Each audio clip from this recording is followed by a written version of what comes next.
pocas palabras, ¿qué es el camino El, del héroe? Dale, mira, me voy a buscar mi imagen machete del Camino del Héroe porque es muy fácil. Lo desarrolló en parte Joseph Campbell con El héroe de las mil caras. Es un trabajo antropológico que hizo él. Agarró un montón de leyendas y cuentos y folclores y relatos y demás de muchas civilizaciones históricas y determinó una cierta cantidad de reglas, supongamos, que están como en una especie de círculo. Esto lo usa mucho el creador de Rick y Morty en sus historias. Y lo que habla es, separa el mundo ordinario del mundo extraordinario o el mundo especial y tiene 12 puntos, o lo que hace una vueltita, ¿no? Mundo ordinario, arranca la historia, viene la llamada a la aventura, el héroe o el protagonista, ¿no?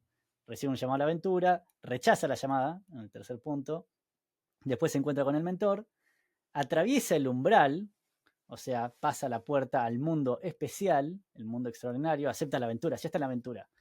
Después vienen los aliados, los enemigos, las pruebas, baja, porque esto es lo que se llama el ordeal, ahora no me sale en español, pero es el internamiento en la caverna más profunda. O sea, baja a lo más profundo y ahí tiene que atravesar una especie de odisea. Es lo que se llama la muerte y la resurrección del personaje, porque cuando atraviesa todo eso, obtiene su recompensa, que es el elixir del conocimiento. Obtiene algo. Este algo lo tiene que llevar de regreso al mundo ordinario, que es la gran lucha final, la nueva resurrección, y regresa con el elixir del conocimiento. El personaje ha cambiado. El personaje tiene que cambiar al final de la aventura. No tiene que sí o sí, obviamente, pero es ideal que lo haga.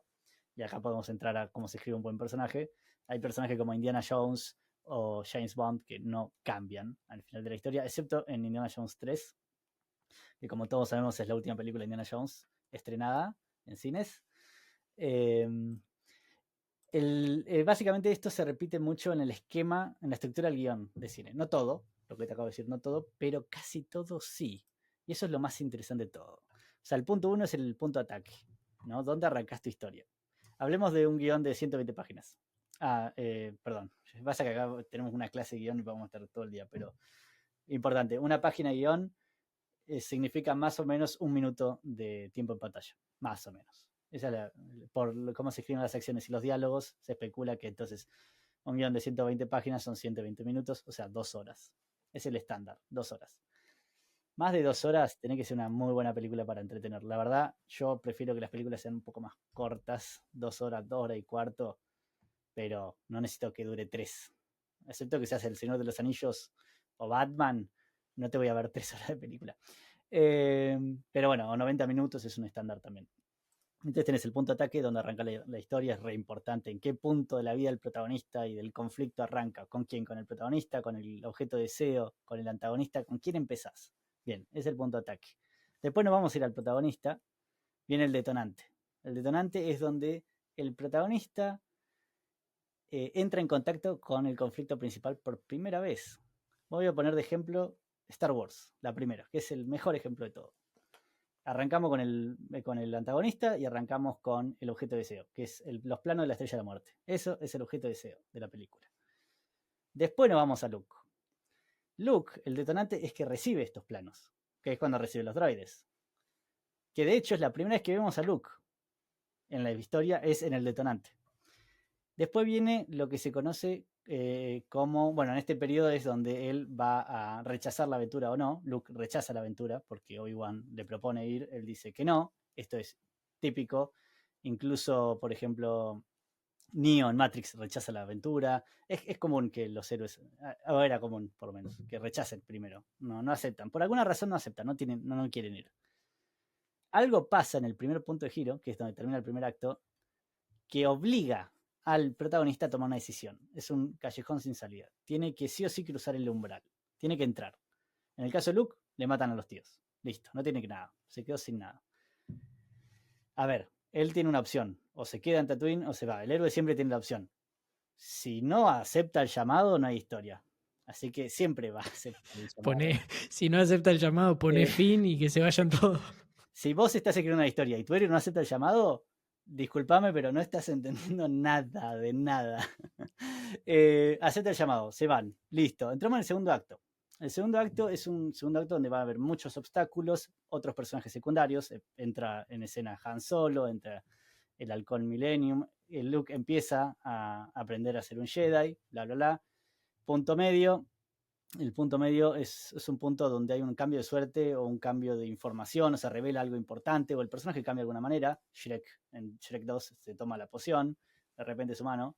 Luke, si no me equivoco, el punto medio es cuando entran en la Estrella de la Muerte. Ahora, la otra parte del conflicto es que tenían que ir a buscar a Leia, así que eso entra en escena, es una subtrama esa.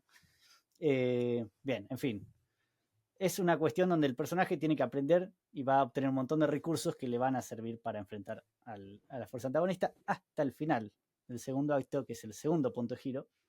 Ahí va a ocurrir otra nueva cuestión que va a cambiar. Acá es donde activa suele activar generalmente el antagonista en los dos puntos de giro. O sea, es el que va a tomar una decisión importante para el protagonista. El protagonista va a tener que decidir en función de lo que pasó.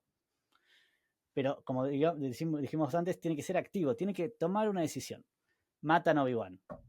Listo, matan al mentor. El mentor suele morirse en uno de los dos puntos de giro o en un punto importante y tiene que decidir algo el protagonista en función de eso. En este caso es, bueno, hay que destruir la Estrella de la Muerte. Fin, ya no hay más dudas. Acá soy la última esperanza de la República, bla, bla, o de los rebeldes, etc. Y de ahí nos vamos al tercer acto. Y acá no se imaginen actos iguales. El segundo acto es el más largo de todos. Tiene que durar por lo menos el doble de los otros dos. Y entre el primero y el tercero tiene que ser más corto que el primero. Porque tenemos que ir al final. Es el clímax de la historia. ¿Cómo se resuelve la historia principal? El conflicto principal. Luke entrega los planos de la estrella. Ahora hay que destruir la estrella. La destruye, no la destruye, la destruye. Fin, se acabó la historia. Todo lo demás es epílogo. Así es como se escribe una historia de cine clásico. Esto lo puedes aplicar al Padrino, lo puedes aplicar a Pulp Fiction, aunque rompe la temporalidad. Lo puedes aplicar a la historia que más te guste. Tiene que ser estos condimentos. Si no están, cine moderno, de vuelta. Y esto es el camino del héroe, otra vez. O sea, respeta muchos de los puntos del camino del héroe. Sí, y también se me venía a la mente a medida que ibas mencionando cada punto y lo conecto con un tema que tal vez a priori no tiene absolutamente nada que ver, pero creo que es la razón por la cual a la gente en general le atrae tanto el camino del héroe, que es la vida humana en general. ¿Y por qué voy con esto? Hay un psicólogo canadiense muy famoso que es Jordan Peterson, que justamente hay un libro acá atrás de él, que él habla mucho sobre el orden y el caos y cómo uno se tiene que sumergir muchas veces en el caos y hacer de eso, a raíz de los aprendizajes y de los sacrificios y un montón de cosas, su nuevo orden. Y es un poco eso, justamente, el llamado a la aventura de sumergirte en el caos, aprender de todo tu viaje y toda tu experiencia, hacer de este nuevo caos tu orden ya conocido, algo que ya dominás,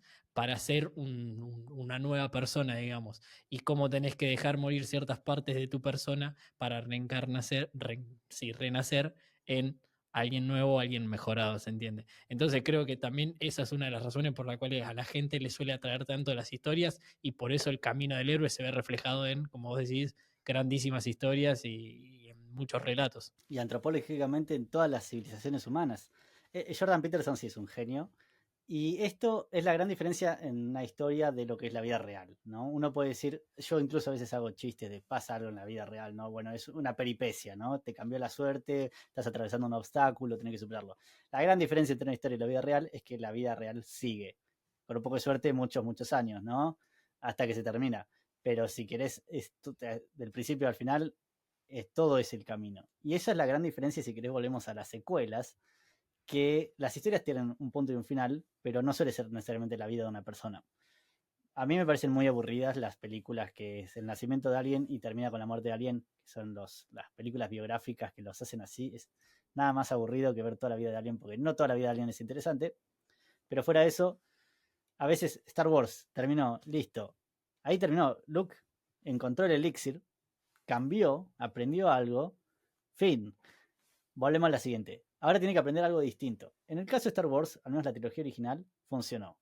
Hay casos donde no. Por ejemplo, Thor en Marvel, para mí, o Iron Man incluso los dos, son personajes que en todas las películas siempre aprenden lo mismo y siempre como que se reinician. Iron Man es un personaje que para mí le pasa mucho eso, que es que la primera Iron Man tiene un camino al héroe muy claro y muy bien ejecutado, de un tipo que no le importaba nada ni nadie, a alguien que sí le importa a la gente, listo, genial.